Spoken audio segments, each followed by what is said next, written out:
नमस्कार दोस्तों, मेरा नाम है शिवम त्रिपाठी। उम्मीद करता हूँ आप लोग स्वस्थ होंगे।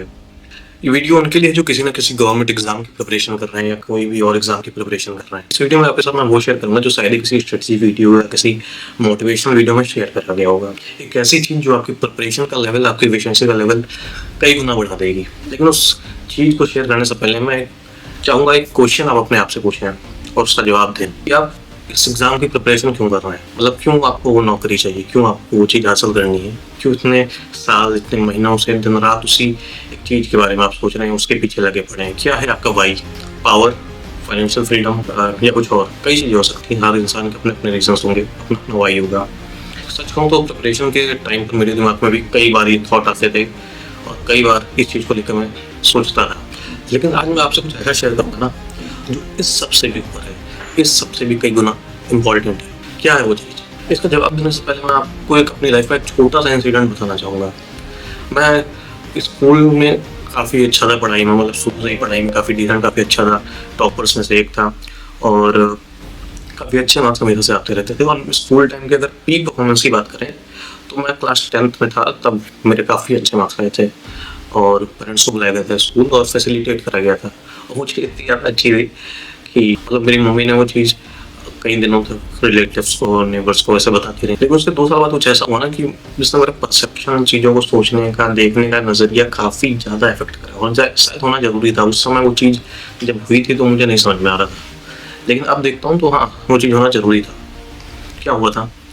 वो ये था कि मेरा 12th का रिजल्ट आया था और जो मुझसे उम्मीद करी गई थी, जिस पर मार्क्स, जितने मार्क्स थे, जितना परसेंटेज थी, उसके आसपास भी नहीं था। और इस चीज़ से मुझसे ज़्यादा इफेक्ट जो लोग थे वो मेरे आसपास के लोग। मतलब वो चीज़ इतनी बुरी थी ना कि दरअसल मेरा एक दूर का कज़न जो है मेरे साथ में पढ़ता था और उसने वो चीज़ बता दी थी आसपास के लोगों को कि यहाँ की इससे उनके मार्क्स इतने आए हैं, सब बेकार हैं, कि फिर लोग आके बोल रहे हैं। मतलब मैंने लिटरली वो चीज़ सुनी कि इस बार का तो पेपर सबसे आसान आया था अभी तक का, 12th का। पता नहीं इस बार भी लोगों के कैसे बुरे मार्क्स आ गए हैं। और आप जरा सोच के लिखिए कि कोई, आप बैठे हैं रूम में, आपके मम्मी पापा बैठे हुए हैं और कोई बाहरी इंसान आता है, आपके मुंह पे चीज़ बोल के चला जाता है कि ये बर्बाद हो गए हैं, आप कब हाथ से निकल गए हैं। मतलब आप उस पॉइंट तक आपने कुछ गलत नहीं कर रहे हैं, लेकिन आप अपने आप को प्रूव करने के लिए, अपनी डिसेंसी दिखाने के लिए कुछ नहीं कर सकते। बोल के चला गया कि ये बर्बाद हो गए हैं, इनका पढ़ाई में मन नहीं लगता है, ये वो। आपके पेरेंट्स का सर झुका हुआ है, आपका सर झुका हुआ है, वो इंसान बोल के चला गया और आपके पास प्रूफ करने के लिए कुछ नहीं है। आप दूसरों को क्या प्रूफ करेंगे? खुद ही अपनी वैल्यू नहीं जान पाए। मैं समझ नहीं पा रहा था कि यार ऐसा हो क्या रहा है। मतलब क्या यही तक था जो था, सब खत्म? क्या मैं हार गया?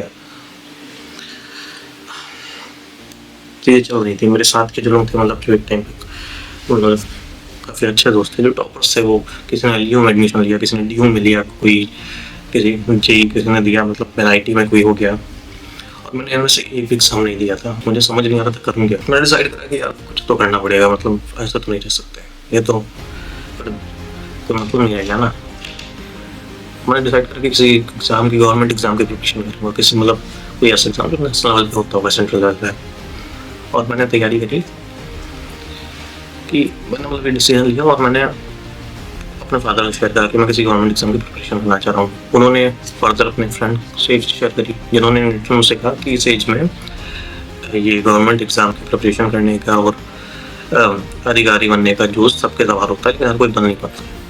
शायद सही बात थी, पर मेरे पास उस समय जवाब देने के लिए कुछ नहीं था। फिर क्या करता, मैंने डिसाइड करा कि यार ऐसा तो नहीं चल पाएगा। मैंने फिर सबसे पहले डिसाइड करा कि सीतापुर से बाहर निकलना पड़ेगा। ग्रेजुएशन के लिए मैंने एक कॉलेज देखा, वहाँ मैं ग्रेजुएशन के लिए एडमिशन अपना कराया। खुद को प्रूव करने की वो सेल्फ डाउट इतना, वो खुजली इतनी ज़्यादा थी ना कि मेरे कॉलेज में एक फेस्टिवल होता था, RJF, मतलब रोजगार फेस्टिवल होता है, जिसमें सेकेंड और थर्ड ईयर के लोग अपने रिज्यूमे वगैरह बना के इंटरव्यू देते थे कंपनीज को। लखनऊ बेस्ड कंपनी रहती थी, बहुत बड़ी कंपनी, गूगल को कहते, लखनऊ बेस्ड कंपनी रहती थी और जिसमें इंटरव्यू देते थे। वही जो मेरे अंदर चीज़ थी कि देखता हूँ अपनी वर्थ अभी भी है कुछ कि नहीं, मेरे पास वो हुआ था। मैं अपने रिज्यूमे वगैरह बना के बैठ गया। फर्स्ट ईयर में अलाउड नहीं था, लेकिन मैं बैठ गया। मैक्सिमम 5 कंपनी में बैठ सकते, तो 5 कंपनी में मैंने इंटरव्यू दिया और मुझे 5 की 5 कंपनी में मैं सेलेक्ट हो गया था। जॉब लेटर, ऑफर लेटर होता है, 5 कंपनी से मुझे मिला।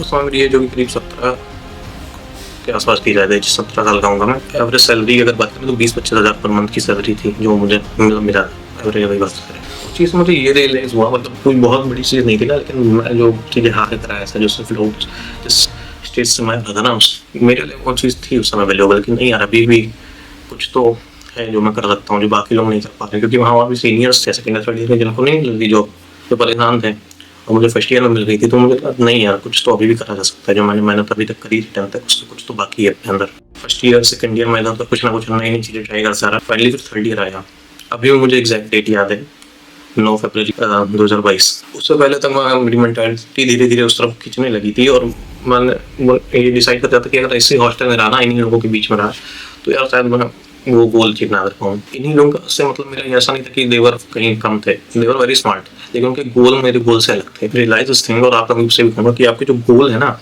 कोशिश करिए कि आपके जो भी सराउंड आपको करते हैं वो उसी गोल से रिलेटेड हो, तो उससे आपको काफ़ी ज़्यादा बेनिफिट मिलेगा। मैं अपना हॉस्टल चेंज करा, और जिस हॉस्टल में मैं गया वहाँ पे मोस्टली लोग अब बैंक पीओ की तैयारी कर रहे थे, कुछ सीजीएल की कर रहे थे, कुछ और बाकी भी एग्जाम्स ही कर रहे थे। मैं सच कहूँ तो उस समय अभी यूपी में पेट आया हुआ था नया, जिसकी मैंने सोचा था कि यार ये ज़्यादा बड़े लेवल का एग्ज़ाम नहीं है, ये शायद मुझसे निकल जाए या ऐसा कुछ, मतलब जो भी मेंटलिटी चल रही थी उसको सोच कर मैं गया। और क्योंकि बाकी लोग हॉस्टल में बैंक पीओ की तैयारी कर रहे थे, तो मैंने उनके क्वेश्चन वगैरह देखे, सिलेबस देखे, और धीरे धीरे मैं उसकी तरफ बढ़ने लगा। 9 फरवरी 2022 को मैं गया था उस हॉस्टल, और पूरी जो जर्नी रही ना मेरी प्रिपरेशन की, क्या मतलब चीज़ें होती हैं, कैसे क्या होती है, वो मैं पूरा शेयर करूँगा। कैसे मैं 9 फरवरी को ज्वाइन करके 15 अक्टूबर को मैंने एग्जाम प्री दिया, और वो पहले अटैम्प्ट में निकल गया, मतलब लगभग 7 महीने में मैंने निकाला पहले अटैम्प्ट में ही। तो वो चीज़ें मैं दूसरे वीडियो में शेयर करूँगा कि क्या मिस करते हैं बाकी लोग। फिर मैंने पूरी वो जर्नी में करी, पढ़ाई करी जो मैं कर सकता था, पूरा स्ट्रेटेजी वगैरह बना के। फिर 15 अक्टूबर 2022 को मुझे याद है मेरा प्री था, ऑब्वियसली बात है प्री निकाला। फिर उसके बाद 27 नवंबर को मेंस था, मेंस निकाला। 5 जनवरी 2023 को मेरा रिजल्ट आया था, और फिर 17 फरवरी को मेरा इंटरव्यू था। उस सब के बाद में फाइनली द डी डेट 1 अप्रैल 2023। उस दिन के बाद बाकी नॉर्मल दिनों की तरह हुई थी। मम्मी पापा मंदिर गए हुए थे, मेरी दीदी फ़ोन चला रही थी, और मैं सुबह से लगा पड़ा था यूपीएसपी की साइट रिफ्रेश करने में, यूट्यूब वीडियोस देखने में, जो अपडेट जैसे आई यूपीएसपी का रिजल्ट। फाइनली 9 बजे के आसपास रिजल्ट की साइट ओपन हो जाती है, और मैं दीदी से बोलता हूँ कि साइट खुल गई। वो आती हैं, और मेरी जितनी भी डिटेल्स थी मैं सामने अपने रखता हूँ, और उसको देख देख के मैं कीबोर्ड पे टाइप करता हूँ अपना रोल नंबर, एक एक बटन मुझे याद था। मतलब उस स्टेज तक आते आते ना इतनी पॉसिबिलिटीज़ मैंने सोच ली थी कि मेरा दिमाग एकदम सुन हो गया था। अच्छा बुरा कुछ उस समय कुछ दिमाग में आ ही नहीं रहा था जब मैं वो रोल नंबर टाइप कर रहा था रिजल्ट देखते टाइम। फाइनली टाइप करा, इंटर दबाया, and I was selected. I did it. Shivam Tripathi did it. दीदी ने कॉन्ग्रेचुलेट करा, दीदी के पैर छुए, मंदिर में माथा टेका। मम्मी पापा को अभी नहीं पता था, और मैंने ऐसा कहा कि यार उन्हें अभी नहीं बताते, ऐसा एक्ट कर सेन कि अभी रिजल्ट देखा नहीं है। और फिर वो लोग मंदिर से आते हैं, मैं उनसे बोलता हूँ कि रिजल्ट आ गया, अभी मैंने देखा नहीं है, आप उनको आशीर्वाद दी है, तो आप लोगों के सामने लैपटॉप खोल के देखता हूँ एक्स्ट्रा एक्टिंग करने का ट्राई करा। एक तरफ मम्मी खड़ी थी, एक तरफ पापा खड़े थे लैपटॉप खोल के, और दीदी से मैंने कहा कि आप फ़ोन पे रिकॉर्ड करो। उसके बाद जो हुआ वो मैं आपके सामने प्रेजेंट करता हूँ।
ऑनेस्टली कहूँ तो मुझे उस पॉइंट तक रोना नहीं आया था जब तक मैंने मम्मी को रोता हुआ नहीं देखा था, क्योंकि रिजल्ट खोलते ही जब मैंने पता चल गया, बताया मम्मी को सिलेक्शन हो गया, तो पापा अंदर चले गए थे। मुझे उस समय लगा कि शायद मेरी कोई कॉल आई हो किसी की, इस वजह से अंदर गया। मम्मी जब मुझे हक करके रोने लगी तब मुझे रियलाइज़ हुआ कि नहीं, पापा भी इमोशनल हो गए।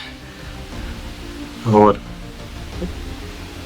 तो उस वक्त मुझे रियलाइज़ हुआ कि जो किसी एग्ज़ाम की हम प्रिपरेशन करते हैं ना, तो जब जिस परसेप्शन, जिस मेंटालिटी का हम लोग शुरू करते हैं और जब तक रिजल्ट आता है तो हम लोग कई चीज़ें सीख जाते हैं। और उस दिन मैंने एक चीज़ सीखी कि चीज़ें किसी को प्रूव करने के लिए, सोसाइटी को नीचा दिखाने के लिए, किसी का मुंह बंद करने के लिए नहीं होती।